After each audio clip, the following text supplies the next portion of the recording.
Ren ya ki kirim duit 1 yuta ya kanggo Mbak Elisa 500, Mbak Ayu 500 ya. Alhamdulillah. Pundi? Hah? Pundi, Pak? Lagi masuk rekening kok wis cair. Lho biasane jenengan sak nomboki riyen. Wah, cilaka iki. Ngono. Nek sesuk lali lho, Sesuk Pak. lali biasa. Lali aku ora tau lali kok lali-lali piye to? Ya. Sesuk ora bareng soalé. Oh iya aku. Wis.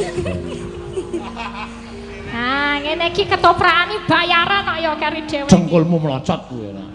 Ketoprakan elek koknya 500. Ya. Nggih. Nuwun nggih, Pak. Idom wong loro. Ya, iki sik tak genahke sik. Wis mlebu urung iki. Nek urung mlebu rekeningku gek aku ngijoli kok suwe-suwe. Pun masuk kok, Pak. Kula pun krasa. Hah?